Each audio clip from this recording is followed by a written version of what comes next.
ನಮಸ್ಕಾರ ವೀಕ್ಷಕರೇ, ನಾನು ಯಶವಂತ್ ಮಂಕ ನ್ಯೂಸ್ಗೆ ಸ್ವಾಗತ. ರಾಜ್ಯ ಸರ್ಕಾರ 5 ಅಧಿಕಾರಿಗಳನ್ನು ಅಮಾನತು ಮಾಡಿದೆ. ಬೆಂಗಳೂರು ನಗರ ಪೊಲೀಸ್ ಆಯುಕ್ತ ಬಿ ದಯಾನಂದ್ ಸೇರಿ 5 ಜನ ಅಧಿಕಾರಿಗಳನ್ನು, ಹಿರಿಯ ಅಧಿಕಾರಿಗಳನ್ನು ರಾಜ್ಯ ಸರ್ಕಾರ ನಿನ್ನೆ ತಡರಾತ್ರಿ 9 ಗಂಟೆ ಸರಿಸುಮಾರು ಅಮಾನತು ಮಾಡಿದೆ. ಅಮಾನತಿಗೆ ಕಾರಣ ಏನಪ್ಪ ಅಂದರೆ, RCBಯ ವಿಕ್ಟರಿ ಪೆರೇಡ್ ವೇಳೆ ಅಥವಾ RCBಯ ಏನು ವಿಜಯೋತ್ಸವ ಇತ್ತು, ಆ ವಿಜಯೋತ್ಸವದ ವೇಳೆ ಕಾಲ್ತುಳಿತಕ್ಕೆ ಒಳಗಾಗಿ 11 ಜನ ಏನೋ ದುರ್ಮರಣವನ್ನು ಅಪ್ಪಿದರು. ಆ ಎಲ್ಲ ಘಟನೆಗೂ ಕೂಡ ಈ 5 ಜನ ಅಧಿಕಾರಿಗಳು ಕಾರಣ ಅಂತೇಳಿ ಅವರನ್ನು ಹೊಣೆ ಮಾಡಲಾಗಿದೆ. RCB ಸುಮಾರು 17 ವರ್ಷಗಳ ನಂತರ 18ನೇ ವರ್ಷದಲ್ಲಿ ಕಪ್ಪನ್ನು ಗೆದ್ದಿದೆ. RCB ಅಭಿಮಾನಿಗಳು, ಕೊಹ್ಲಿ ಅಭಿಮಾನಿಗಳು ವಿಶ್ವಾದ್ಯಂತ ಅದನ್ನು ಸಂಭ್ರಮ ಮಾಡಿದ್ದಾರೆ. ಆದರೆ ಕ್ರಿಕೆಟಿಗೂ ರಾಜ್ಯ ಸರ್ಕಾರಕ್ಕೂ ಸಂಬಂಧವೇ ಇಲ್ಲ. ಯಾಕಂದರೆ RCB ಅನ್ನುವಂಥದ್ದು ಇಟ್ಸ್ ಎ ಫ್ರ್ಯಾಂಚೈಸಿ. ಅದು ರಾಜ್ಯ ಸರ್ಕಾರದ ಅಥವಾ ರಾಜ್ಯದ ಟೀಮ್ ಅಲ್ಲ, ಅದು ಒಂದು ಟೀಮ್, ರಾಜ್ಯದ ಒಂದು ಫ್ರ್ಯಾಂಚೈಸಿ. ಅದು ಖಾಸಗಿ ಕಂಪನಿಯ ಒಂದು ಫ್ರ್ಯಾಂಚೈಸಿ. ಅದು ಅವರು ಎಲ್ಲೋ ಕ್ರಿಕೆಟ್ ಆಡ್ತಾರೆ, ಗೆಲ್ತಾರೆ, ಬರ್ತಾರೆ, ಎಲ್ಲವೂ ಕೂಡ ಆಗ್ತಾ ಇರುತ್ತೆ. ಆದರೆ ಈ ರಾಜ್ಯ ಸರ್ಕಾರ ತನ್ನದಲ್ಲದ ಕೆಲಸಕ್ಕೆ ಮೂಗನ್ನು ತೂರಿಸಿ 11 ಜನ ಅಮಾಯಕರ ಪ್ರಾಣವನ್ನು ತೆಗೆದು ಅದರ ಹೊಣೆಯನ್ನು ಈಗ ಈ ಅಧಿಕಾರಿಗಳ ಮೇಲೆ, ಪೊಲೀಸ್ ಅಧಿಕಾರಿಗಳ ಮೇಲೆ ಹಾಕಿರುವಂಥದ್ದು. ಯಾರ್ಯಾರು ಸಸ್ಪೆಂಡ್ ಆಗಿರುವಂಥದ್ದು? ಬೆಂಗಳೂರು ನಗರ ಆಯುಕ್ತ ಬಿ ದಯಾನಂದ್, ಹೆಚ್ಚುವರಿ ಪೊಲೀಸ್ ಆಯುಕ್ತ ವಿಕಾಸ್ ಕುಮಾರ್, ಕೇಂದ್ರ ವಿಭಾಗದ DCP Shekhar H Tekkannavar, Cubbon park ಉಪವಿಭಾಗದ ACP C Balakrishna, Cubbon park CPI AK Girish, ಇಷ್ಟು ಜನರನ್ನು ಸಸ್ಪೆಂಡ್ ಮಾಡುವಂಥದ್ದು. ಸೊ ಹೇಳಿದಲ್ಲ, ನಾನು ಕಾರಣ ಹೇಳ್ತಿದ್ದೆ ಯಾಕೆ ಸಸ್ಪೆಂಡ್ ಮಾಡಿದ್ದು ಅಂತೇಳಿ. ಏನು ಕಾಲು ತುಳಿತ ಆಯಿತು, ಆ ಕಾಲು ತುಳಿತಕ್ಕೆ ಇವರು ಬಂದೋಬಸ್ತು ಸರಿಯಾಗಿ ಮಾಡಿಲ್ಲ, ಸಿಬ್ಬಂದಿಯನ್ನು ನಿಯೋಜನೆ ಮಾಡಿಲ್ಲ, ಇವರದ್ದೇ ತಪ್ಪು ಅಂತಂದೇಳಿ ರಾಜ್ಯ ಸರ್ಕಾರ ತುಘಲಕ್ ದರ್ಬಾರನ್ನು ಮಾಡ್ತಾ ಇರುವಂಥದ್ದು. ಏನು ತುಘಲಕ್ ದರ್ಬಾರ್? ಇನ್ನೊಬ್ಬ ಇದ್ದ, ಆತ ಮಾಡಿದ, ಇನ್ನೊಬ್ಬ ಇದ್ದಂಥ ಏನು ತುಘಲಕ್ ದರ್ಬಾರನ್ನು ಮಾಡಿದ್ನಲ್ಲ, ಆ ದರ್ಬಾರ್ ಯಾವ ರೀತಿ ಇತ್ತು ಅನ್ನೋದಕ್ಕೆ ಈ ತುಘಲಕ್ ದರ್ಬಾರ್ ಅನ್ನೋದು ಪದ ಬಂದಿದ್ದು. ಒಂದೊಮ್ಮೆ ಆ ತುಘಲಕ್ ದರ್ಬಾರ್ ಮಾಡ್ತಿದ್ದಂಥ ರಾಜ ತಾನು ಸ್ನಾನ ಮಾಡಿ ಬಟ್ಟೆ ಚೇಂಜ್ ಮಾಡೋಂಥ ಸಂದರ್ಭದಲ್ಲಿ ಸೂರ್ಯನ ಕಿರಣ ಬೀಳುತ್ತಂತೆ ಭೂಮಿಗೆ. ಬಿದ್ದಂಥ ಸಂದರ್ಭದಲ್ಲಿ ಇದ್ದಂಥ ಸೇನಾಧಿಕಾರಿಗಳನ್ನು, ದಂಡಾಧಿಕಾರಿಗಳನ್ನು ಎಲ್ಲರೂ ಕರೆದು, ಯಾರೋ ನನ್ನನ್ನು ಮೇಲಿಂದ ನೋಡ್ತಾ ಇದ್ದಾರೆ, ನಾನು ಸ್ನಾನ ಮಾಡ್ತಿರುವಂಥದ್ದು, ಬಟ್ಟೆ ಚೇಂಜ್ ಮಾಡ್ತಿರುವಂಥದ್ದು, ಯಾರು ಹುಡುಕಿ ಅಂತೇಳಿ. ಸೊ ಆ ದಂಡನಾಯಕ, ಸೇನಾನಾಯಕ ಹೋಗಿ ಹುಡುಕ್ತಾರಂತೆ ಎಲ್ಲ ಕಡೆ. ಕೊನೆ ಗೊತ್ತಾಗುತ್ತೆ ಸೂರ್ಯನ ಕಿರಣ ಅಂತೇಳಿ. ಇಲ್ಲ, ಅದು ಸೂರ್ಯನ ಕಿರಣ ದೂರ ಇದೆ ಬಿಡಿ, ನಿಮ್ಮನ್ನು ನೋಡೋಕೆ ಬಂದಿಲ್ಲ ಅದು ಅಂತ. ತಕ್ಷಣಕ್ಕೆ ಶಿರಚ್ಛೇದನ ಮಾಡ್ತಾನೆ ದಂಡನಾಯಕ. ಯಾರು ಈ ತುಘಲಕ್ ಏನಿದ್ದಾನೆ, ಆ ತುಘಲಕ್ ಆ ದಂಡನಾಯಕನ ಶಿರಚ್ಛೇದನವನ್ನು ಮಾಡ್ತಾನೆ. ಇನ್ನೊಂದು ಅಹಮದಾಬಾದಿಗೆ, ಅವನ ರಾಜಧಾನಿಯನ್ನು ಅಹಮದಾಬಾದಿಗೆ ಶಿಫ್ಟ್ ಮಾಡಬೇಕು ಅಂತೇಳಿ, ಅಹಮದಾಬಾದಿಂದ ದೌಲತಾಬಾದಿಗೆ ಶಿಫ್ಟ್ ಮಾಡಬೇಕು ಅಂತೇಳಿ. ಆ ಶಿಫ್ಟ್ ಮಾಡುವಂಥ ಸಂದರ್ಭದಲ್ಲಿ ಕೂಡ ಅಲ್ಲಿ ಯಾರು ಕೂಡ ಇರಬಾರ್ದು, ಒಂದು ಸಣ್ಣ ಇರುವೆ ಕೂಡ ಅಲ್ಲಿ ಇರಬಾರ್ದು, ಎಲ್ಲರನ್ನ ಕರ್ಕೊಂಬರ್ತೀನಿ ಅಂತೇಳಿ. ಯಾರೊಬ್ಬ ಅಂಗವಿಕಲ ಇರ್ತಾನೆ, ಅಂಗವಿಕಲ ಬರೋಕ್ಕಾಗೋದಿಲ್ಲ ಅಂತ ಅವನಿಗೆ. ಅವನ ಕಾಲಿಗೆ ಹಗ್ಗವನ್ನು ಕಟ್ಟಿ ಕುದುರೆ ಮುಖಾಂತರ ಹೇಳ್ಕೊಂಬರ್ತಾರೆ. ಬರುವಂಥ ಸಂದರ್ಭದಲ್ಲಿ ದೌಲತಾಬಾದಿಗೆ ಬಂದಾಗ ಕೇವಲ ಕಾಲಿರುತ್ತೆ, ಆ ವ್ಯಕ್ತಿ ಇರೋದಿಲ್ಲ. ಸೊ ಇದು ತುಘಲಕ್ ದರ್ಬಾರ್ ಅಂತೇಳಿ. ಸೇಮ್ ದರ್ಬಾರು ರಾಜ್ಯದಲ್ಲಿ CM ಸಿದ್ದರಾಮಯ್ಯನ ಸರ್ಕಾರ ತುಘಲಕ್ ದರ್ಬಾರವನ್ನು ಮಾಡ್ತಾ ಇರುವಂಥದ್ದು. ಯಾಕೆ ತುಘಲಕ್ ದರ್ಬಾರ್ ಅಂತ ಹೇಳ್ತೀನಿ ಕೇಳಿ. ಇವರದಲ್ಲದ ಕಾರ್ಯಕ್ರಮಕ್ಕೆ, ಇವರಿಗೂ ಸಂಬಂಧ ಇಲ್ಲದಂತಹ ಕಾರ್ಯಕ್ರಮಕ್ಕೆ RCB ಗೆದ್ದ ತಕ್ಷಣ ಏನೋ ಇವರೇ ಅದಕ್ಕೆ ಸ್ಪಾನ್ಸರ್ ಮಾಡಿದ್ದಾರೆ, ಅಥವಾ ಇಡೀ ತಂಡ ಕರ್ನಾಟಕದ್ದು, ಇವರ ಫೆಡರೇಷನ್ಗಳಲ್ಲಿ ಸರ್ಕಾರಿ ನಿಲಯಗಳೇನಿದ್ದಾವೆ ಅಲ್ಲಿ ಟ್ರೈನಿಂಗನ್ನು ತೆಗೆದುಕೊಂಡು ಗೆದ್ದಿದ್ದಾರೆ, ಅವರನ್ನು ನಾವು ಸನ್ಮಾನ ಮಾಡಲೇಬೇಕು, ನಮ್ಮ ರಾಜ್ಯದಿಂದ ಪ್ರತಿನಿಧಿಸಿದ್ದಾರೆ ಅಂತಂದೇಳಿ ಯಾವುದೋ ಒಂದು ಹಪಾಹಪಿಗೆ ಬಿದ್ದು ವಿಧಾನಸೌಧದ ಮೆಟ್ಟಿಲುಗಳ ಮೇಲೆ ಅವರಿಗೆ ಸನ್ಮಾನವನ್ನು ಮಾಡಿ ಕೊನೆಗೆ ಅಲ್ಲಿ ಹೆಣಗಳು ಬೀಳ್ತಾ ಇದ್ದಾವೆ, ಅಭಿಮಾನಿಗಳ ಹೆಣಗಳು ಬೀಳ್ತಾ ಇದ್ದಾವೆ. ಆ ಹೆಣಗಳ ಮೇಲೆ ಸಂಚಾರವನ್ನು ಮಾಡಿ ಚಿನ್ನಸ್ವಾಮಿ ಕ್ರೀಡಾಂಗಣಕ್ಕೆ ಹೋಗಿ ಅಲ್ಲಿ ಆ ಒಂದು ಕಿರೀಟಕ್ಕೆ ಮುತ್ತಿಕ್ಕುವಂಥ ಕೆಲಸವನ್ನು ಮಾನ್ಯ DCM ಶಿವಕುಮಾರ್ ಅವರು ಮಾಡ್ತಾರೆ, DK ಶಿವಕುಮಾರ್. ಬಹುಶಃ DK ಶಿವಕುಮಾರ್ ತಮ್ಮ ತೆವಲಿಗಾಗಿ, ತಮ್ಮ ಸ್ವಾಹಿತಕ್ಕಾಗಿ ಯಾರೋ ರಾಜಕಾರಣಿಗಳು ಅವರ ಮಕ್ಕಳಿಗೆ, ಅವರ ಮೊಮ್ಮಕ್ಕಳ ಸೆಲ್ಫಿ ಗೀಳಿಗಾಗಿ, ಪುಕ್ಕಟೆ ಪ್ರಚಾರಕ್ಕಾಗಿ 11 ಜನರ ಬಲಿಯನ್ನು ತೆಗೆದುಕೊಂಡು ಈಗ ಪೊಲೀಸ್ ಅಧಿಕಾರಿಗಳ ಮೇಲೆ ಗೂಬೆಯನ್ನು ಕೂರಿಸುವಂಥ ಕೆಲಸವನ್ನು ಮಾಡ್ತಾ ಇದ್ದಾರೆ. ಖಂಡಿತ. ಯಾಕಂದರೆ ದಯಾನಂದ್ ಅವರು ADGP ಆಗಿ ಅವ್ರಿಗೆ ಪ್ರಮೋಷನ್ ಕೂಡ ಆಗಿತ್ತು. ಸೊ ದಯಾನಂದ್ ಅವರ ಪ್ಲೇಸಿಗೆ ಬರಲಿಕ್ಕೆ ಯಾವ ಅಧಿಕಾರಿಗಳು ಸಿಗದೇ ಇರೋ ಕಾರಣದಿಂದ ತಡ ಆಗಿತ್ತು ಅವ್ರನ್ನ ರಿಲೀವ್ ಮಾಡುವಂಥದ್ದು. ಸೊ ಅವರು ಅದು ಕೂಡ ಕೆಲಸ ಮಾಡ್ತಾಯಿದ್ರು. ದಯಾನಂದ್ ಅವ್ರ ಬಗ್ಗೆ ಇಡೀ ರಾಜ್ಯದಲ್ಲಿ ಪೊಲೀಸ್ ಇಲಾಖೆ ಹೊರತಾಗಿಯೂ ಸಾರ್ವಜನಿಕ ವಲಯದಲ್ಲಿ ದಯಾನಂದ್ ಅವ್ರ ಬಗ್ಗೆ ತುಂಬ ಗೌರವ ಇದೆ. ಯಾಕಂದರೆ ದಯಾನಂದ್ ಅವರು ಚಿತ್ರದುರ್ಗದಲ್ಲೂ ಕೂಡ SP ಆಗಿದ್ದರು. ಈಗಲೂ ಅವ್ರ ಬಗ್ಗೆ ತುಂಬ ಗೌರವ ಇದೆ ಆ ಜಿಲ್ಲೆಯ ಜನರಿಗೆ. ಅವರು ಎಲ್ಲೆಲ್ಲಿ ವರ್ಕ್ ಮಾಡಿದ್ದಾರೆ ಅಲ್ಲಿ ಎಲ್ಲ ಕಡೆ ಕೂಡ ದಯಾನಂದ್ ಅವ್ರ ಬಗ್ಗೆ ತುಂಬ ಒಳ್ಳೆಯ ಒಪಿನಿಯನ್ ಇದೆ. ಕ್ಲೀನ್ ಹ್ಯಾಂಡ್, ಸೌಮ್ಯ ಸ್ವಭಾವದ ವ್ಯಕ್ತಿ ಅಂತೇಳಿ. ರಾಜ್ಯ ಸರ್ಕಾರ ತನ್ನ ತಪ್ಪನ್ನು ಮುಚ್ಚಿಟ್ಕೊಳ್ಳಿಕ್ಕೆ ಬಹುದೊಡ್ಡ ಕ್ಯಾಬಿನೆಟ್ ಮೀಟಿಂಗನ್ನು ಮಾಡಿಬಿಟ್ಟಿದ್ದೀವಿ, ನಾವೇನೋ ಸಾಧನೆಯನ್ನು ಮಾಡಿದ್ದೀವಿ, ಮ್ಯಾಜಿಸ್ಟ್ರೇಟ್ ಎನ್ಕ್ವೈರಿಯನ್ನು ಮಾಡಿಸ್ತೀವಿ, ಎಲ್ಲ ಬೊಗಳೆಯನ್ನು ಬಿಟ್ಟು ಈ 5 ಜನ ಅಧಿಕಾರಿಗಳನ್ನು ಅಮಾನತು ಮಾಡಿರುವಂಥ ಎಷ್ಟು ಸರಿ ಅಂತೇಳಿ ಇಡೀ ರಾಜ್ಯದ ಜನ ಪ್ರಶ್ನೆ ಮಾಡ್ತಾಯಿದ್ರು ಇವತ್ತಿನ ದಿವಸ. ಕಾರಣ ಏನು ಅಂತಂದರೆ ಕಾಂಗ್ರೆಸ್ನವರೇ ಅಥವಾ ಕಾಂಗ್ರೆಸ್ ಸಿದ್ಧಾಂತವನ್ನು ಒಪ್ಪಿದಂತಹ ಎಡಪಂಥೀಯರು ಕೂಡ ಇವತ್ತು ಈ ಒಂದು ನಿಲುವನ್ನು ವಿರೋಧಿಸ್ತಾ ಇದ್ದಾರೆ.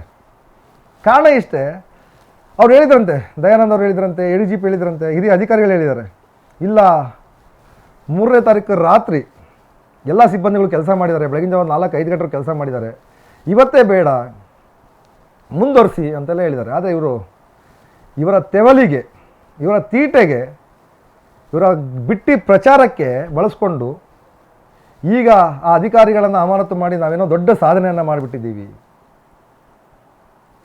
2 ಕಡೆ ಕಾರ್ಯಕ್ರಮ ಆಯೋಜನೆ ಮಾಡುವಂಥದ್ದು ಏನಿತ್ತು ಅಂತೇಳಿ ಪ್ರಶ್ನೆ. ಈಗ FIR ಆಗಿದೆ. ಅಂದರೆ ಇವರೇನು 5 ಜನನ ಸಸ್ಪೆಂಡ್ ಮಾಡಿದ್ದಾರೆ. ಸಸ್ಪೆಂಡ್ ಆದಮೇಲೆ ಕೂಡ ಈ ಕ್ರಿಕೆಟ್ಗೆ ಸಂಬಂಧಪಟ್ಟಂಗೆ ಒಂದಷ್ಟು ಜನರ ಮೇಲೆ 4 ಬಂಧನ ಆಗಿದೆ, FIR ಆಗಿದೆ. ಅವ್ರು 4 ಬಂಧನ ಕೂಡ ಆಗಿದೆ. ಅದೆಲ್ಲ ಬಂಧನ ಮಾಡಿರುವಂಥದ್ದು ಯಾಕಂದರೆ ಯಾರೆಲ್ಲ ಕ್ರಿಕೆಟ್ಗೆ ಸಂಬಂಧಪಟ್ಟಂಥದ್ದು ಅವ್ರನ್ನ KSCA, NDA ಆಗ RCB ಸಂಸ್ಥೆಯ ಮುಖ್ಯಸ್ಥರ ಅಂದರೆ ಮ್ಯಾನೇಜಿಂಗ್ ಟೀಮ್ ಏನಿತ್ತು ಅವ್ರ ಮೇಲೆ FIR ಆಗಿದೆ. ಈ 5 ಜನ ಅಧಿಕಾರಿಗಳು ಸಸ್ಪೆಂಡ್ ಆಗಿದ್ದಾರೆ. ಎಲ್ಲವೂ ಕೂಡ ಒಂದು ಏನು ಲೀಗಲಿ ಪ್ರೊಸೀಜರ್ ಆಗಬೇಕಾಗುತ್ತೆ. ಆದರೆ ಈ 5 ಜನ ಪೊಲೀಸರ ಅಮಾನತು ಇದೆಯಲ್ಲ, ನಿಜಕ್ಕೂ ಇಡೀ ರಾಜ್ಯದ ಜನ ಇವತ್ತು ಸಿದ್ದರಾಮಯ್ಯನವರು ಸೇರಿದಂತೆ ಇತ್ತು ಅಂತ ಹೋಗಿತಾ ಇದ್ದಾರೆ. ನಿಮಗೆ ಮಾನ ಮರ್ಯಾದಿಲ್ಲ ಅನ್ನೋ ರೇಂಜಿಗೆ ಬೈತಾ ಇದ್ದಾರೆ ಜನ. ಸೋಷಿಯಲ್ ಮೀಡಿಯಾದಲ್ಲಿ ಬೆಳಗ್ಗೆಯಿಂದ ನಿನ್ನೆ ರಾತ್ರಿ 9 ಗಂಟೆಯಿಂದ ಸೋಷಿಯಲ್ ಮೀಡಿಯಾದಲ್ಲಿ ನೋಡ್ತಾ ಇದ್ದರೆ ಸಿದ್ದರಾಮಯ್ಯನವರ ಸರ್ಕಾರವನ್ನು ತರಾಟೆ ತೆಗೆದುಕೊಳ್ತಿದ್ದಾರೆ ಪ್ರತಿಯೊಬ್ಬರು ಕೂಡ. ಯಾಕಂದರೆ ತನ್ನದಲ್ಲದ ತಪ್ಪಿಗೆ 5 ಜನ ಅಧಿಕಾರಿಗಳನ್ನು ಅಮಾನತು ಮಾಡಿದ್ದಕ್ಕೆ ನಿಮಗೆ ಆಶ್ಚರ್ಯ ಅನ್ನಿಸ್ಬೋದು. ಆ ಪೊಲೀಸ್ನವ್ರು ಏನಾದರೂ ತಪ್ಪಿದ್ದಿದ್ರೆ ಅಲ್ಲಿ ಆ ಮಗುವನ್ನು ಪೊಲೀಸರು ಎತ್ಕೊಂಡು ಹೋಗಿ ಹಾಸ್ಪಿಟಲ್ಗೆ ತೆಗೆದುಕೊಂಡು ಹೋಗ್ತಾರೆ, PCR ಮಾಡ್ತಾರೆ. ಎಷ್ಟು ಅಂದರೆ ತಮ್ಮ ಮಕ್ಕಳೇ ಅಥವಾ ತಮ್ಮ ಸಂಬಂಧಿಕರಿಗೆ ಏನೋ ಆಗಿದೆ ಅನ್ನೋ ರೇಂಜಿಗೆ ಅಲ್ಲಿಯ ಸಿಬ್ಬಂದಿಗಳು, ಪೊಲೀಸ್ ಪೇದೆಗಳು ವರ್ತನೆಯನ್ನು ಮಾಡ್ತಾರೆ.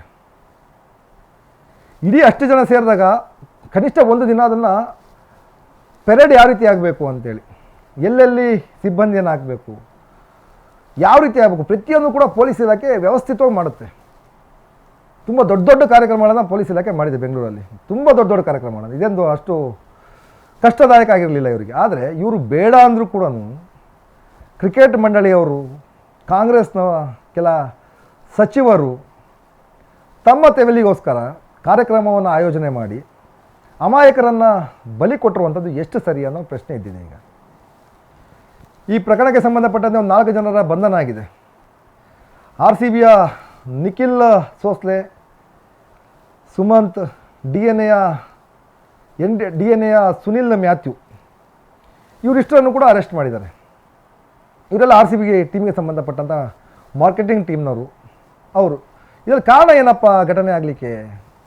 ಈ ಫೋಟೋದಲ್ಲಿರೋ ವ್ಯಕ್ತಿ ಇದ್ದಾನಲ್ಲ ನಿಖಿಲ್ ಸೋಸ್ಲೆ ಮಾರ್ಕೆಟಿಂಗ್ ಟೀಮನ್ನು ನೋಡ್ಕೊಳ್ತಾ ಇದ್ದಂಥ ಹೆಡ್. ಅವನೊಂದು ಇನ್ಸ್ಟಾಗ್ರಾಮಲ್ಲಿ ಮತ್ತು ಅವರ ಅಫಿಷಿಯಲ್ ಪೇಜ್ ಏನಿದೆ, ರಾಯಲ್ ಚಾಲೆಂಜರ್ಸ್ ಅಫಿಷಿಯಲ್ ಪೇಜ್ ಏನಿದೆ, ಅಫಿಷಿಯಲ್ ಪೇಜ್ನಲ್ಲಿ ವಿಕ್ಟರಿ ಪೆರೇಡ್ ನಡೆಯುತ್ತೆ ಅಂತ ಒಂದಿಷ್ಟು ಹಾಕ್ತಾರೆ. ಅದಾದ ಬಳಿಕ ಟಿಕೆಟ್ ಫ್ರೀ ಅಂತ ಹಾಕ್ತಾರೆ. ಅದಾದ ಬಳಿಕ ಇಷ್ಟು ಗಂಟೆಗೆ ಗೇಟ್ ಓಪನ್ ಆಗುತ್ತೆ, ಇಂತಿದ್ದ ಗೇಟ್ ಇಷ್ಟು ಗಂಟೆಗೆ ಓಪನ್ ಆಗುತ್ತೆ ಅಂತ ಹಾಕ್ತಾರೆ. ಆದರೆ ಇದಕ್ಕೆ ಯಾವುದಕ್ಕೂ ಪೊಲೀಸ್ನವರು ಅನುಮತಿಯನ್ನು ಕೊಟ್ಟಿರೋದಿಲ್ಲ. ಯಾವ ಅನುಮತಿ ಪತ್ರವನ್ನು ಇವರು ತೆಗೆದುಕೊಂಡಿರೋದಿಲ್ಲ ಇಲಾಖೆಯಿಂದ. ಕೇವಲ ಇವೆಲ್ಲವೂ ಆಗಿರುವಂಥದ್ದು ಕೇವಲ ಮೌಖಿಕವಾಗಿ ವಿಧಾನಸೌಧದ 3ನೇ ಮಹಡಿಯಿಂದ ಬಂದಂತಹ ಒಂದೇ ಒಂದು ಮೌಖಿಕ ಆದೇಶದಿಂದ ಇಷ್ಟೆಲ್ಲ ಅವಾಂತರ ಆಗಿರುವಂಥದ್ದು. ಸರ್ಕಾರ ನಡೆಸುವಂತಹ ಸಿದ್ದರಾಮಯ್ಯನವರಿಗೆ ಕನಿಷ್ಠ ಪರಿಜ್ಞಾನ ಇರಬೇಕಿತ್ತು. ಯಾಕಂದರೆ ರಾತ್ರಿ ಇಡೀ ರಾಜ್ಯದಲ್ಲಿ ಹಬ್ಬದ ರೀತಿ ವಾತಾವರಣವನ್ನು ಮಾಡಿದರು. ಕೆಲವೆಡೆ ಅತಿರೇಕಕ್ಕೆ ಹೋಗಿತ್ತು. RCB ಅಭಿಮಾನಿಗಳ ಸಂಭ್ರಮಾಚರಣೆ ಯಾವ ರೀತಿ ಇತ್ತಪ್ಪ ಅಂದರೆ ಅತಿರೇಕಕ್ಕೆ ಹೋಗಿತ್ತು. ಅಷ್ಟಿದ್ದದ್ದನ್ನು ಇಂಟೆಲಿಜೆನ್ಸಿಗೂ ಗೊತ್ತಿತ್ತು, ಪೊಲೀಸ್ ಇಲಾಖೆಗೂ ಗೊತ್ತಿತ್ತು. ಯಾಕಂದರೆ ಬೆಂಗಳೂರಿನಲ್ಲಿ RCB ಗೆದ್ದ ತಕ್ಷಣ ಇಡೀ ಬೆಂಗಳೂರು ಸ್ಪಾರ್ಕ್ ಆಗುತ್ತೆ, ಪಟಾಕಿಗಳು ಪಟ್ ಪಟ್ ಪಟ್ ಪಟ್ ಅಂತ ಗೊತ್ತಿರಬೇಕಿತ್ತು ಇವರಿಗೆ. RCBಯ ಕ್ರೇಜ್ ಯಾವ ರೀತಿ ಇದೆ, ಯಾವ ರೀತಿ ಅದನ್ನು ಮ್ಯಾನೇಜ್ ಮಾಡಬೇಕಿತ್ತು ಅಂತೇಳಿ. ಇಡೀ ರಾಜ್ಯವನ್ನು ನಡೆಸುವಂತಹ ಒಬ್ಬ CMಗೆ, ಒಬ್ಬ DCMಗೆ ಇದು ಪರಿಜ್ಞಾನ ಇಲ್ಲ. DK ಶಿವಕುಮಾರ್ ಅವರು ಸ್ಟೇಟ್ಮೆಂಟನ್ನು ಕೊಟ್ಟಿದ್ದರು. ನಾನು ಆ ಸ್ಟೇಟ್ಮೆಂಟನ್ನು ಓದ್ತಾ ಇದ್ದೆ. ಇಲ್ಲ, ಪೊಲೀಸ್ನವರು ಅನುಮತಿಯನ್ನು ಕೊಡೋಲ್ಲ ಅಂತ ಹೇಳಿದ್ರು, ಹಾಗಾಗಿ ನಾನು ಕನಕಪುರದಿಂದ ಓಡೋಡಿ ಬಂದು ಏನಪ್ಪ ಮಾಡಿದೆ ನೀನು? ಇಷ್ಟೇ ಅಲ್ವ ಮಾಡಿದ್ದು? DK ಶಿವಕುಮಾರ್ ಅವರು ಕನಕಪುರದಿಂದ ಓಡಿ ಮಾಡಿದ್ದೇನು ಅಂದರೆ 11 ಜನ ಪ್ರಾಣ ತೆಗೆದಿದ್ದು. ನಿಜಕ್ಕೂ ಇದರ ಸಂಪೂರ್ಣ ಹೊಣೆ ಹೋಗಬೇಕಿದೆ ಅಂದರೆ DK ಶಿವಕುಮಾರ್. Of course DCM. ಯಾಕೆ ಅಂತಂದರೆ ಇದರ ಸಂಪೂರ್ಣ ಜವಾಬ್ದಾರಿಯನ್ನು ತೆಗೆದುಕೊಂಡು ಬಂದಂಥ RCB ಟೀಮಿಗೆ ಬೊಕೆಯನ್ನು ಕೊಟ್ಟು, ಈ ಎಲ್ಲ RCB ಟೀಮ್ನವ್ರು ಎಲ್ಲಿಗೆ ಬರಬೇಕಿತ್ತಪ್ಪ ಅಂತಂದರೆ ಅವರು ದೇವನಹಳ್ಳಿ ಏರ್ಪೋರ್ಟಿಗೆ ಬರ್ತಾಯಿದ್ರು. ಯೂಸಲಿ ಯಾವಾಗ ಬೇರೆ ಸಂದರ್ಭಗಳಲ್ಲಿ ಯಾವಾಗ ಬಂದರೂ ಕೂಡ ದೇವನಹಳ್ಳಿ ಏರ್ಪೋರ್ಟಿಗೆ ಬಂದು ದೇವನಹಳ್ಳಿ ಏರ್ಪೋರ್ಟಿಂದ ಅವರ ಬಸ್ನಲ್ಲಿ, ಓಲ್ವೋ ಬಸ್ಸಲ್ಲಿ ಬರ್ತಾಯಿದ್ರು. ಆದರೆ ರಾಜ್ಯ ಘನ ಸರ್ಕಾರ, ಕಾಂಗ್ರೆಸ್ ಸರ್ಕಾರ HALಗೆ ಸ್ಪೆಷಲ್ ಫ್ಲೈಟ್ ಮಾಡಿ ಕರೆಸ್ಕೊಳ್ತಾರೆ. ದೌರ್ಭಾಗ್ಯ ಅಲ್ವ ಇದು? ಈ ರಾಜ್ಯವನ್ನು ಪ್ರತಿನಿಧಿಸಿದ ಯಾವ ಅಥ್ಲೆಟ್ಗಳಿಗೂ ಕೂಡ, ಯಾವ ಕ್ರೀಡಾಪಟುಗಳಿಗೂ ಕೂಡ ಈ ಒಂದು ಸೌಕರ್ಯ ಸಿಕ್ಕಿಲ್ಲ. ಯಾವುದೋ 11 ಜನ ಟೀಮಲ್ಲಿ ಹೋಗಿ ಒಂದು ಫ್ರಾಂಚೈಸಿದು ಸಾವಿರಾರು ಕೋಟಿ ಟರ್ನ್ ಓವರ್ ಆಗುವಂಥ ಒಂದು ಫ್ರಾಂಚೈಸಿದು ಗೆಲುವನ್ನು ಸಂಭ್ರಮ ಮಾಡಲಿಕ್ಕೆ ಕಾಂಗ್ರೆಸ್ ಸರ್ಕಾರ ಇಷ್ಟು ಮುಂದಾಗುತ್ತೆ ಅಂತಂದರೆ ಎಷ್ಟು ದೌರ್ಭಾಗ್ಯ ಅಲ್ವಾ ನಮ್ಮದು? ಟೈಮ್ ತೊಗೊಂಬೋದಿತ್ತು ಸಂಭ್ರಮಾಚರಣೆಗೆ, 1-2 ದಿವಸ 3 ದಿವಸ ಟೈಮ್ ತೊಗೊಂಡು ಒಂದು ರೂಟ್ ಮ್ಯಾಪ್ ಹಾಕಿ ಸೊ ವಿಕ್ಟರಿ ಪರೇಡನ್ನು ಮಾಡಿದರೆ ಬಹುಶಃ ಈ ಘಟನೆ ಆಗ್ತಾ ಇರಲಿಲ್ಲ ಅನಿಸುತ್ತೆ. ಇದ್ರ ಜೊತೆಗೆ ಎಲ್ಲೋ ಒಂದು ಕಡೆ ಅತಿರೇಕ ಅನಿಸುತ್ತೆ RCB ಅಭಿಮಾನಿಗಳದು. ಯಾಕೆ ಅತಿರೇಕ ಅನಿಸುತ್ತೆ ಅಂದರೆ ಆ ಮಟ್ಟಿಗಿನ ಜನ ಹೈಕೋರ್ಟ್ನ ಮೇಲ್ಗಡೆ ಕೂರ್ತಾರೆ ಜನ ಹೋಗಿ ಅಂದರೆ ಎಷ್ಟರ ಮಟ್ಟಿಗಿರ್ಬೋದು ಅಂತ. ಸೊ ಇದೆಲ್ಲ ಸೇರಿ ಈ ಒಂದು ಇನ್ಸಿಡೆಂಟ್ ಆಗಿರುವಂಥದ್ದು. ಈ ಇನ್ಸಿಡೆಂಟ್ಗೆ ಕೇವಲ ಈ 5 ಅಧಿಕಾರಿಗಳನ್ನು ಹೊಣೆ ಮಾಡೋದಲ್ಲ. ಯಾಕಂದರೆ ಇವರು ನಿಜಕ್ಕೂ ಇವರು ತಪ್ಪಿಲ್ಲ ಇವ್ರದ್ದು. ಇವರೆಲ್ಲರೂ ಕೂಡ ನೀವು ಹೇಳುವಂತಹ ಕೆಲಸವನ್ನು ಮಾಡುವಂತಹ ಸಿಬ್ಬಂದಿಗಳು. ಯಾವಾದರೂ ಒಬ್ಬ ಅಧಿಕಾರಿಗೆ, ADGPಯಿಂದ ಹಿಡಿದು IG ಯಾರೋ ಒಬ್ಬ ಅಧಿಕಾರಿಗೆ ಸ್ಥಳೀಯ MLA, ಮಿನಿಸ್ಟರು, CM, DCM ಹೇಳುವಂತಹ ವಾಕ್ಯವನ್ನು ಧಿಕ್ಕಾರ ಮಾಡೋದು ತಾಕತ್ತಿದೆಯಾ? ಸಿದ್ದರಾಮಯ್ಯನವರು ಒಂದು ವೇದಿಕೆ ಮೇಲೆ SPಗೆ ಕಪಾಳ ಮೋಕ್ಷ ಮಾಡಲಿಕ್ಕೆ ಹೋಗ್ತಾರೆ. ಯೋಚನೆ ಮಾಡಿ ಪರಿಸ್ಥಿತಿ ಯಾವ ರೀತಿ ಇದೆ ಪೊಲೀಸ್ನವ್ರದ್ದು ಅಂತ. ಸಿದ್ದರಾಮಯ್ಯ ಹೇಳಿದ್ದು ಕೇಳಲಿಲ್ಲ ಅಂದರೆ, ಅಥವಾ ಸಿದ್ದರಾಮಯ್ಯಂಗಲ್ಲಿ ಯಾರೋ ಧಿಕ್ಕಾರ ಕೂಗಿದ್ರೆ SPಗೆ ಕಪಾಳ ಮೋಕ್ಷ ಮಾಡಲಿಕ್ಕೆ ಸಿದ್ದರಾಮಯ್ಯನವ್ರು ಹೋಗ್ತಾರೆ ಅಂತ ಆದರೆ ಪೊಲೀಸ್ನವರ ಪರಿಸ್ಥಿತಿ ಯಾವ ರೀತಿ ಇರಬೇಡ. ನಿಜಕ್ಕೂ ಏನು 5 ಜನಗಳನ್ನು ಸಸ್ಪೆಂಡ್ ಮಾಡಿದಾರಲ್ಲ, ಇದು ಎಲ್ಲ ಒಂದು ಕಡೆ ಅವರ ಮಾನಸಿಕ ಸ್ಥೈರ್ಯವನ್ನು, ಇಡೀ ಪೊಲೀಸ್ ಇಲಾಖೆಯ ಮಾನಸಿಕ ಸ್ಥೈರ್ಯವನ್ನು ಕಸಿದಂತಾಗಿದೆ. ಯಾವ ರಾಜಕಾರಣಿಗಳು ಪೊಲೀಸರ ಮಾತುಗಳನ್ನು ಕೇಳಿದಿರಿ ನೀವು? ಯಾವ ಒಬ್ಬ ಸಣ್ಣ MLA SPಗೆ ಆವಾಜ್ ಆಗ್ತಾನೆ ಇವತ್ತಿನ ದಿವಸ ಈ ರಾಜ್ಯದಲ್ಲಿ? ನಿನ್ನೆ ಮೊನ್ನೆ ಆಗಿರೋ MLA ಕಣ್ರಿ, ಫಸ್ಟ್ ಟೈಮ್ ಆಗಿರುವಂಥ MLA ಒಬ್ಬ SPಗೆ ಆವಾಜ್ ಹಾಕುವಂಥ ಪರಿಸ್ಥಿತಿ, ಆ ರೀತಿಯ ಕಾನೂನು ವ್ಯವಸ್ಥೆ ನಮ್ಮ ರಾಜ್ಯದಲ್ಲಿದೆ ಅಂತ ಆದರೆ ನೀವೆಲ್ಲ ಇವ್ರಿಗೆ ಮರ್ಯಾದೆ ಕೊಡ್ತಾ ಇದ್ರೆ ನೀವು? ಓಕೆಪ್ಪ, ದಯಾನಂದ್ ಅವರು ಇಲ್ಲ ಸರ್ ಖಂಡಿತವಾಗಿ ಅಲ್ಲಿ ಮಾಡೋಕ್ಕೆ ಆಗೋದೇ ಇಲ್ಲ ಅಂತಂದರೆ ನೀವು ಬಿಡ್ತಾ ಇದ್ರೆ ಅವ್ರನ್ನ? ಹೆಂಗೋ ಟ್ರಾನ್ಸ್ಫರ್ ಆಗಿತ್ತು, ಪ್ರಮೋಷನ್ ಆಗಿತ್ತು, ಬೇರೆ ಕಡೆ ಹೋಗ್ತಾಯಿದ್ರು, ನಡೆಯಪ್ಪ ಅಂತ ರಿಲೀವ್ ಮಾಡಿ ಕಳಿಸ್ತಾ ಇದ್ರಿ. ಅವ್ರ ಹಣೆ ಬರ ನಿಮ್ಮ ಮಾತು ಕೇಳಿದ ಪಾಪ. ಹಂಗಾಗಿ ಈ ಒಂದು ತುಘಲಕ್ ದರ್ಬಾರ ಏನಿದೆಯಲ್ಲ, ರಾಜ್ಯ ಸರ್ಕಾರದ ತುಘಲಕ್ ದರ್ಬಾರಿಗೆ 5 ಜನ ಪೊಲೀಸ್ ಅಧಿಕಾರಿಗಳು ಬಲಿಯಾಗಿದ್ದಾರೆ. ಅಕ್ಷರಶಃ ಇವ್ರು ಕೂಡ ಬಲಿನೇ.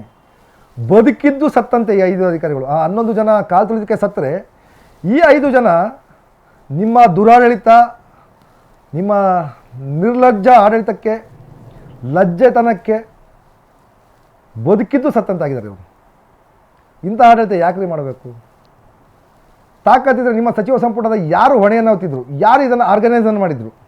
ಓಕೆ, ಚಿನ್ನಸ್ವಾಮಿ ಕ್ರೀಡಾಂಗಣದಲ್ಲಿ ವಿಕ್ಟರಿಯನ್ನು ಸೆಲೆಬ್ರೇಷನ್ ಮಾಡಲಿಕ್ಕೆ, ವಿಜಯೋತ್ಸವನ ಮಾಡಲಿಕ್ಕೆ ಅಲ್ಲಿಯ RCB ಟೀಮ್, KSCA, DNA ಅವರೆಲ್ಲ ಪ್ಲಾನ್ ಮಾಡಿದರು. ಓಕೆ, ಅವ್ರ ಮೇಲೆ ಆ್ಯಕ್ಷನ್ ತೊಗೊಂಡಿದ್ರಿ, ಅವ್ರು 4 ಜನ ಬಂಧನ ಮಾಡಿದ್ದೀರಿ. ವಿಧಾನಸೌಧದ ಪಡಸಾಲೆಯಲ್ಲಿ, ವಿಧಾನಸೌಧದ ಮೆಟ್ಟಿಲುಗಳ ಮೇಲೆ ಕಾರ್ಯಕ್ರಮವನ್ನು ಆಯೋಜನೆ ಮಾಡಿದ್ದು ಯಾರು? ಅವ್ರ ಮೇಲೆ ಕ್ರಮ ಆಗಬೇಕಲ್ಲ ಖಂಡಿತವಾಗಿಯೂ. ಯಾಕಂದರೆ ಇಲ್ಲಿ ನೀವು ರಾಜ್ಯಪಾಲರನ್ನು ಕರಿತೀರಿ, ದೊಡ್ಡ ಸನ್ಮಾನ ಮಾಡ್ತೀರಿ, ನಿಮ್ಮ ಮಕ್ಕಳು ಮೊಮ್ಮಕ್ಕಳು ಕರ್ಕೊಂಡೋಗಿ ಸೆಲ್ಫಿ ತೆಗೆಸ್ಕೊಳ್ತೀರಿ, ಎಲ್ಲವನ್ನೂ ಮಾಡ್ತೀರಿ ಅಂತ ಆದರೆ ಇಲ್ಲಿ ಯಾರು ಕಾರ್ಯಕ್ರಮವನ್ನು ಆಯೋಜನೆ ಮಾಡಿದರು, ಕಾರ್ಯಕ್ರಮ ಆಯೋಜನೆ ಮಾಡಲಿಕ್ಕೆ ಪರ್ಮಿಷನನ್ನು ಯಾರು ಕೊಟ್ಟಿದ್ದರು, ಇಡೀ ಪೊಲೀಸಿನ ವ್ಯವಸ್ಥೆ ಜೊತೆಗೆ ಯಾರೆಲ್ಲ ಮಾತುಕತೆಯನ್ನು ಮಾಡಿದರು, ಡಿ ಸಿ ಎಮ್ ಮಾಡಿದ್ರಾ, ಸಿ ಎಮ್ ಮಾಡಿದ್ರಾ, ಗೃಹ ಸಚಿವರು ಮಾಡಿದ್ರಾ, ಅಥವಾ ಆರೋಗ್ಯ ಸಚಿವರು ಮಾಡಿದ್ರಾ, ಯಾರೊಬ್ಬರು ಮಾಡಿರಲೇಬೇಕಲ್ವಾ ಪೊಲೀಸವ್ರ ಜೊತೆಗೆ. ಇಲ್ಲಪ್ಪ ನಾವಿಂದೊಂದು ಕಾರ್ಯಕ್ರಮ ಮಾಡ್ತೀವಿ ವಿಧಾನಸೌಧದಲ್ಲಿ, ಮ್ಯಾನ್ ಪವರನ್ನು ಹಾಕು ಅಂತ ಹೇಳಲೇಬೇಕಲ್ವಾ. ಅವರಂತಲೇ ದಂಡ ಮಾಡಿರಿ. ಖಂಡಿತ ಪೊಲೀಸ್ನವರು ಎಲ್ಲ ಸಂದರ್ಭದಲ್ಲೂ ಒಳ್ಳೆಯದಂತಲ್ಲ, ಅವರು ತಪ್ಪು ಮಾಡಿದಾಗಲೂ ನಾವು ಖಂಡಿಸಿದ್ದೀವಿ. ಮೊನ್ನೆ ತಾನೇ ದಾವಣಗೆರೆಯಲ್ಲಿ ಒಬ್ಬ ಅಮಾಯಕ ಪೊಲೀಸ್ ಪೇದೆ ಹೈವೇಯಲ್ಲಿ ಲಾರಿ ಅಡ್ಡ ಹಾಕ್ಲಿಕ್ಕೆ ಹೋದಾಗ ಸತ್ತಂಥ ಸಂದರ್ಭದಲ್ಲಿ ನಾವು ಪೊಲೀಸ್ ಇಲಾಖೆಯನ್ನು ಖಂಡಿಸಿದ್ದೇವೆ. ಪೊಲೀಸರು ಮಾಡಿದ್ದು ತಪ್ಪು ಅಂತಂದು ಹೇಳಿದ್ದೀವಿ. ಆದರೆ ಎಲ್ಲ ಸಂದರ್ಭದಲ್ಲೂ ಕೂಡ ನಾವು ಅವರ ನೈತಿಕ ಸ್ಥೈರ್ಯವನ್ನು ಕಳೆಯುವಂಥ ಕೆಲಸವನ್ನು ಮಾಡಬಾರ್ದು. ಯಾಕಂದರೆ ಇವರು ಯಾರು ಕೂಡ ಮಾಡಿ ಬನ್ನಿ ನೀವು, ಅಥವಾ ಲೆಟ್ರಲ್ಲಿ ಯಾರೂ ಪರ್ಮಿಷನ್ ಕೊಟ್ಟಿಲ್ಲ ನೀವು ಮಾಡಿ ಅಂತೇಳಿ. ಕೇವಲ ಹೇಳಿದ್ನಲ್ಲ, ವಿಧಾನಸೌಧದ 3ನೇ ಮಹಡಿಯಿಂದ ಬಂದಂತಹ ಒಂದೇ ಒಂದು ಮೌಖಿಕ ಆದೇಶಕ್ಕೆ ಇಷ್ಟೆಲ್ಲ ಅವಾಂತರ ಆಗಿರುವಂಥದ್ದು. ಯಾವ ಪ್ರಿಪ್ರೇಷನ್ನೂ ಇಲ್ಲದೆ, ಏನೂ ಇಲ್ಲದೆ, ಇದೆಲ್ಲವೂ ಕೂಡ ರಾಜ್ಯ ಸರ್ಕಾರ ಹೊಣೆ ತೆಗೆದುಕೊಳ್ಬೇಕಿದ್ದಕ್ಕೆ. ಸಿದ್ದರಾಮಯ್ಯನವರು ನೇರವಾಗಿ ಹೊಣೆ ಆಗ್ತಾರೆ, ಡಿ ಕೆ ಶಿವಕುಮಾರ್ ನೇರವಾಗಿ ಹೊಣೆ ಆಗ್ತಾರೆ, ಜಿ ಪರಮೇಶ್ವರ್ ನೇರವಾಗಿ ಹೊಣೆ ಆಗ್ತಾರೆ. ನಿಮಗೇನಾದರೂ ನೈತಿಕತೆ ಇದ್ದರೆ, ಯಾರೋ ಒಬ್ಬರು ನೀವು ಸಚಿವ ಸಂಪುಟದ ಹೊರಗಡೆ ಇಡಿ, ಇಲ್ಲಪ್ಪ ನಮ್ಮದೇ ತಪ್ಪಾಗಿದೆ, ನಮ್ಮ ಕಡೆ ತಪ್ಪಾಗಿದೆ. ಸಿದ್ದರಾಮಯ್ಯವ್ರು ಮೊನ್ನೆ ಹೇಳ್ತಾ ಇದ್ರು, ಇಲ್ಲಾಗಿಲ್ವೇನ್ರಿ ಅಂತ. ಬಹುಶಃ ಸಿದ್ದರಾಮಯ್ಯನವರು 80ರ ಆಸುಪಾಸಿ ಬಂದಿದ್ದಾರೆ. ನಾನು ಹೇಳ್ಬಾರ್ದು, ಅವರ ಪುತ್ರನ ವಯಸ್ಸು ನನಗೆ ಅನ್ಸುತ್ತೆ. ಬಹುಶಃ ಅವ್ರಿಗೆ ಹೇಳ್ಬಾರ್ದು ನನ್ನ ಮಾತನ್ನ. 80ರ ಆಸುಪಾಸಿ ಬಂದಿರಿ, ನಿಮ್ಮ ಕೈಗೆ ಅಧಿಕಾರ ಮಾಡೋಕ್ಕಾಗಿಲ್ಲ ಅಂದರೆ ದಯವಿಟ್ಟು ಅಧಿಕಾರ ಬಿಟ್ಕೊಟ್ಟೋಗಿ.